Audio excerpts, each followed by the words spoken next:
Hello दोस्तों, हमारे YouTube channel RV प्रसाद में आपका स्वागत है। दोस्तों, जैसा कि आज जानते हैं कि अपने YouTube चैनल के माध्यम से हम फिजिक्स, मैथ एवं साइंस से संबंधित फैक्ट्स को देते रहते हैं।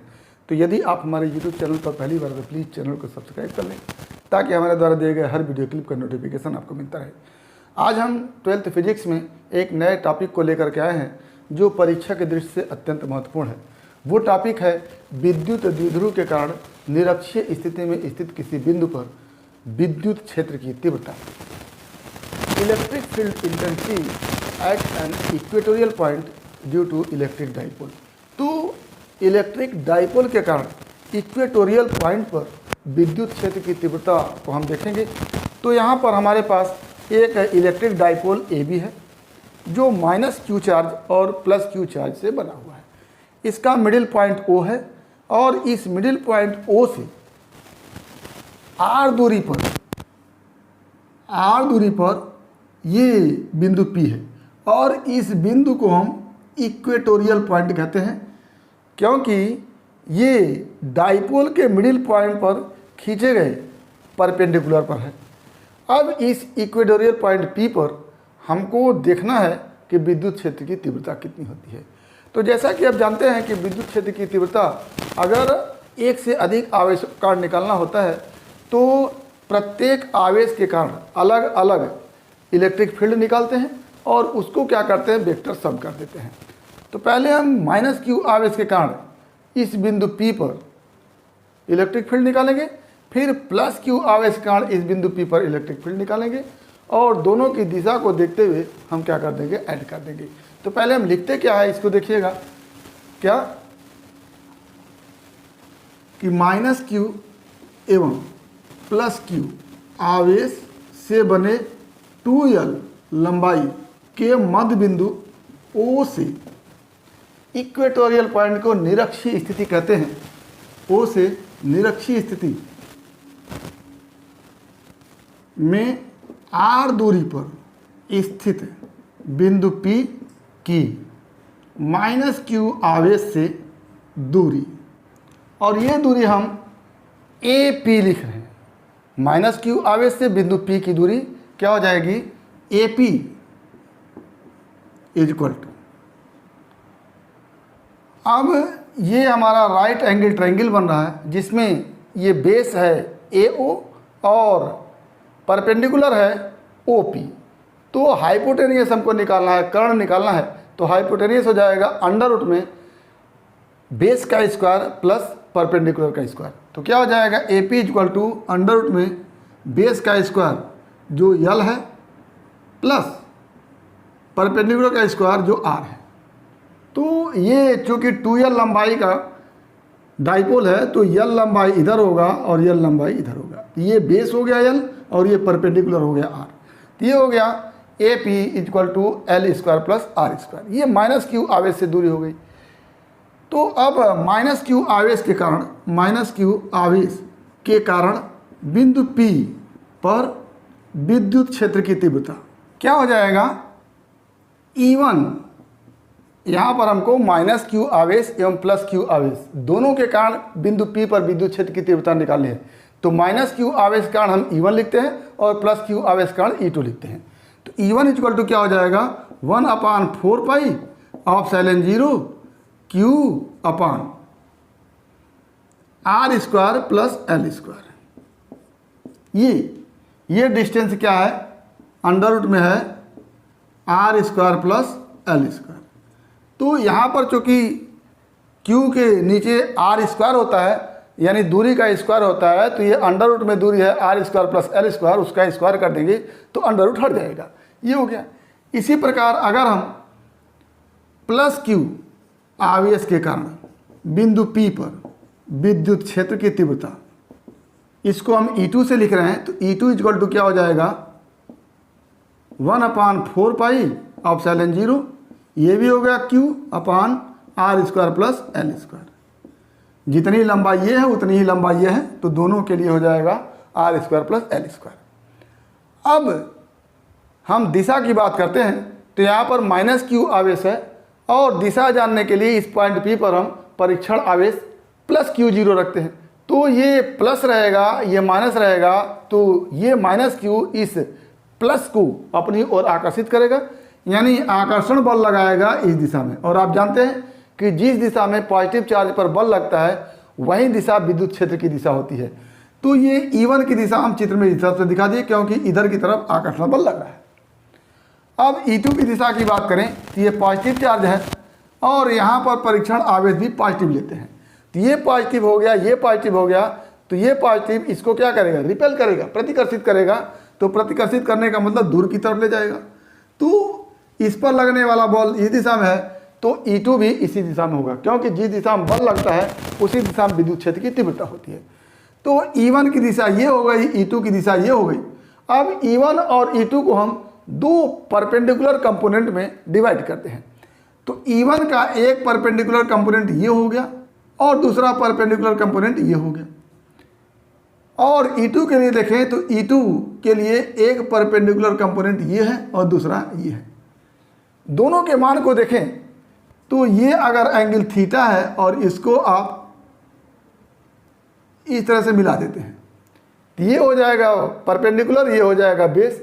परपेंडिकुलर के लिए आप साइन लगाते हैं तो इधर की तरफ जो होगा वो E2 साइन थीटा होगा ये, और इधर की तरफ जो होगा वो E2 कॉस थीटा होगा। E2 के लिए बिल्कुल E1 के लिए इसी तरह से ये एंगल भी थीटा होगा और ये एंगल थीटा है, तो इधर वाला कंपोनेंट E1 साइन थीटा होगा और इधर का कंपोनेंट होगा E1 कॉस थीटा। अब E1 साइन थीटा और E2 साइन थीटा दोनों एक दूसरे के अपोजिट डायरेक्शन में है, और आप यहाँ से देख रहे हैं कि जितना मान E1 का है उतना ही मान E2 का है।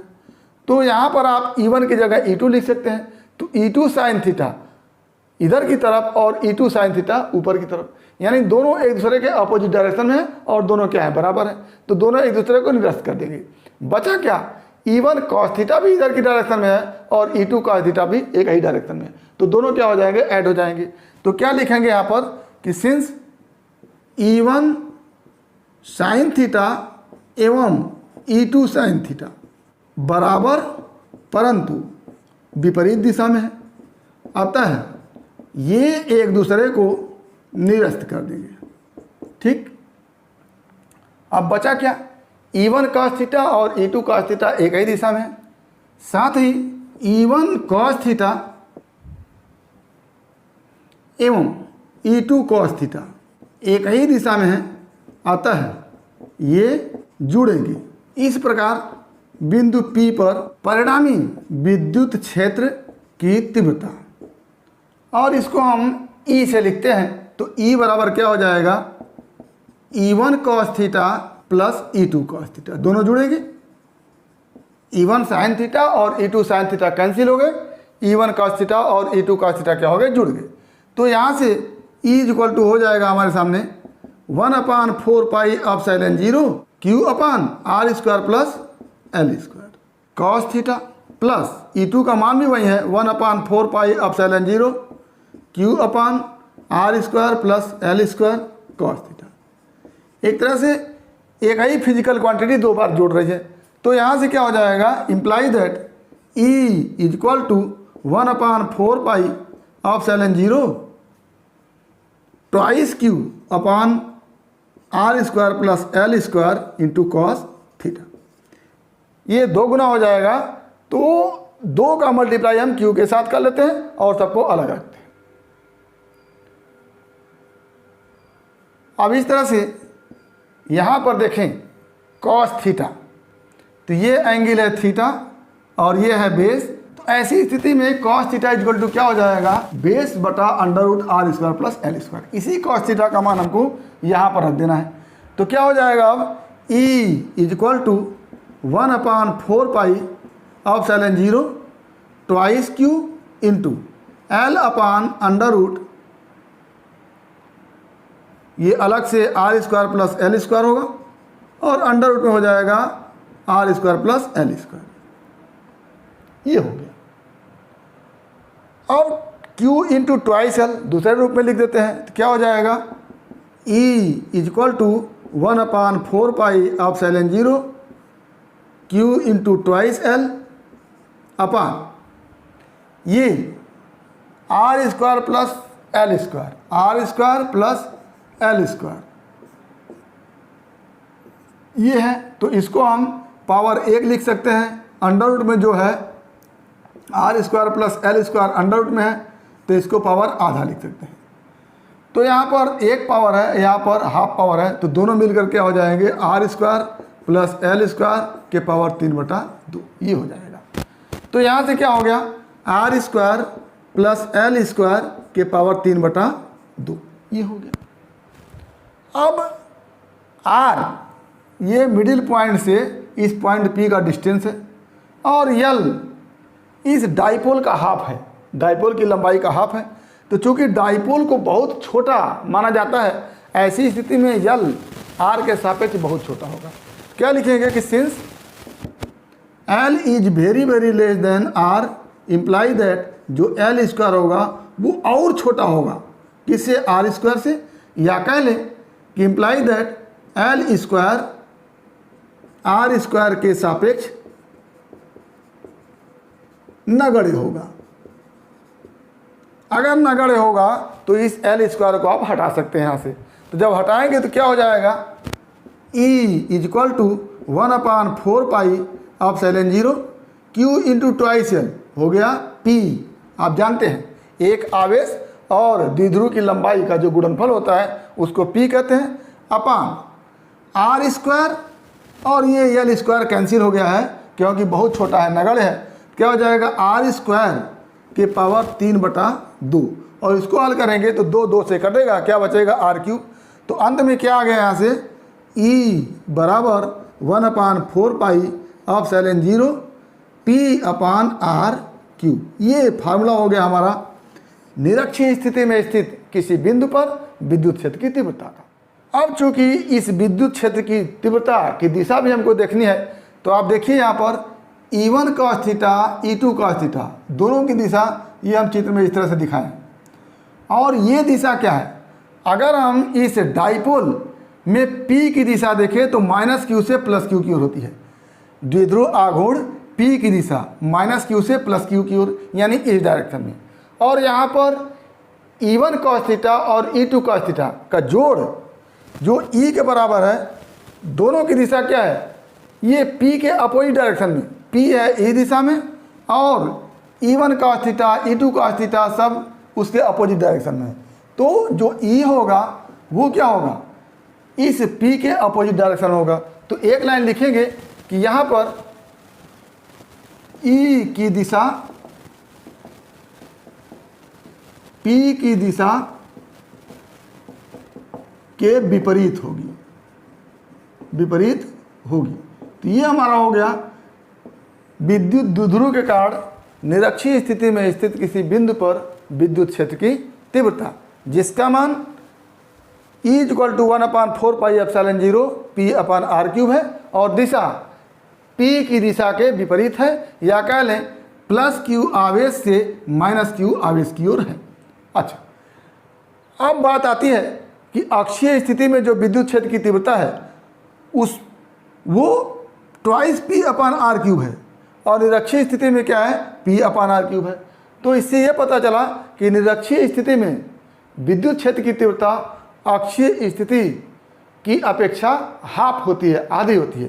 तो एक लाइन और लिखेंगे कि निरक्षीय स्थिति में विद्युत क्षेत्र की तीव्रता अक्षीय स्थिति की अपेक्षा क्या होती है, हाफ होती है, आधी होती है, आधी या कह लें हाफ होती है, 1/2 होती है।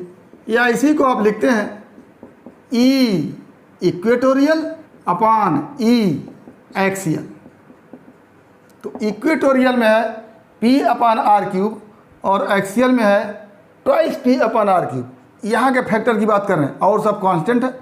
तो क्या हो जाएगा, यहाँ पर लिखेंगे 1/4 ऑफ साइलेंट 0 P/R³ बटा 1/4 ऑफ साइलेंट 0 2 P/R³। और इसको हल करेंगे तो आ जाएगा 1/2। तो क्या हो गया, E इक्वेटोरियल अपान E एक्सियल बराबर 1/2। ये एक फार्मूला और हो जाता है। इसी को उलट करके भी लिखा जाता है कि E axial upon E equatorial equal to, इसको उलट देंगे तो 2/1 हो जाएगा, यानी 2 हो जाएगा। तो इसको ऐसे भी लिखते हैं E axial upon E equatorial equal to क्या हो गया 2। तो ये भी हो जाता है। तो चाहे ये जाने दोनों का मतलब एक ही हुआ। तो आज हमने देखा कि विद्युत द्विध्रुव के कारण निरक्षीय स्थिति में स्थित किसी बिंदु पर विद्युत क्षेत्र की तीव्रता क्या होती है, 1/4πε0 P/r³, और उसकी दिशा क्या होती है, ये +q आवेश से -q आवेश की ओर, या कह लें विद्युत द्विध्रुव आघूर्ण P की दिशा के विपरीत दिशा में। तो उम्मीद करते हैं कि टॉपिक आपको समझ में आया होगा। अगर इसमें किसी प्रकार की समस्या है तो आप हमारे YouTube चैनल के कमेंट बॉक्स में कमेंट करके अपनी समस्या का समाधान करेंगे। और यदि वीडियो क्लिप पसंद आए तो प्लीज़ लाइक करेंगे, शेयर करेंगे, साथ ही हमारे YouTube चैनल को सब्सक्राइब अवश्य करेंगे, ताकि हमारे द्वारा दिए गए हर वीडियो क्लिप का नोटिफिकेशन आपको मिलता रहे। तो आज बस इतना ही। अगला टॉपिक अगले वीडियो क्लिप में। एक बार फिर आपके भविष्य के लिए बेस्ट ऑफ लक। धन्यवाद।